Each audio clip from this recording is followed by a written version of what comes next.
जय शिवराय. आज रक्षक प्रदेशाच्या वतीने कोरेगाव पोलीस उपाधीक्षक रायश्री मॅडमने एक निवेदन देण्यात आलेलं आहे. 27/1 ला एका अल्पवयीन मुलीने तिच्या घरामध्ये गळफास घेऊन आत्महत्या केली. ज्या मुलाच्या त्रासाला कंटाळून तिने आत्महत्या केली त्याच्याबाबत FIR बी केली, गुन्हाही दाखल केला. पण आज 18 दिवस उलटले तरीही तो आरोपी अजून सापडलेला नाहीये. पोलिसांचं संबंधित कुटुंबांना एकच आश्वासन होते की आमचा तपास चालू आहे. असा एवढा मोठा आरोपी आहे का तो, की तो पोलिसांना सापडू शकत नाहीये. पोलीस जर त्यांच्या वर्दीवरती आलं तर कुठलाच आरोपी जरी कुठेही गेला असेल, जिल्हा सोडून महाराष्ट्र सोडून, तरी ताकदीनुसार ते हुडकून काढून करतात.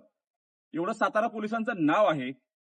तर कोरेगावमध्ये जे PSI आहेत ज्यांच्याकडे हा तपास आहे त्यांना आरोपी सापडत नाहीये. आरोपी हा मोठा क्रिमिनल आहे किंवा मोठा काय आहे की जेणेकरून त्या पाक जिल्हा सोडून महाराष्ट्र सोडून बाहेर निघून गेलाय, असं काय आहे का? असा एवढा मोठा कोण आरोपी आहे तो जो पोलीस सापडत नाही? हा प्रश्नचिन्ह आहे का पोलीस टाळाटाळ करायला लागले. माननीय DYSP आम्ही ते सांगितले की PSI जे आहे ते ह्या तपासाबाबत गंभीर नाहीयेत. एका मुलीने जीव गेलाय आणि ज्याच्या घरातलं जीव जातो त्याचं दुखणं काय असतं ते ह्या कुटुंबाकडे बघून आपल्याला समजू शकेल. याच्यामध्ये येत्या 10 दिवसामध्ये जर या संदर्भात जर त्या तात्काळ आरोपीला अटक नाही केली तर आम्ही कोरेगाव पोलीस स्टेशनच्या समोर रक्षक प्रतिष्ठान पीडित कुटुंबाला सोबत घेऊन एक तीव्र सोबत आंदोलन करेल आणि जोपर्यंत आरोपी सापडत नाही तोपर्यंत आंदोलन आमचं थांबणार नाहीये.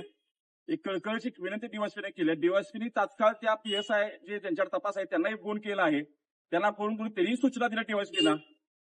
ज्या DYSPना आम्ही भेटलो तर कार्यक्षम DYSP वाटतात आम्हाला आणि आमचा त्यांच्यावरती विश्वास आहे की त्या 10 दिवसामध्ये आरोपी अटकेत दिसेल असा एक विश्वास वाटतो. नाही झालं तर रक्षक प्रतिष्ठान रस्त्यावरती उतरून याचा जाब विचारेल.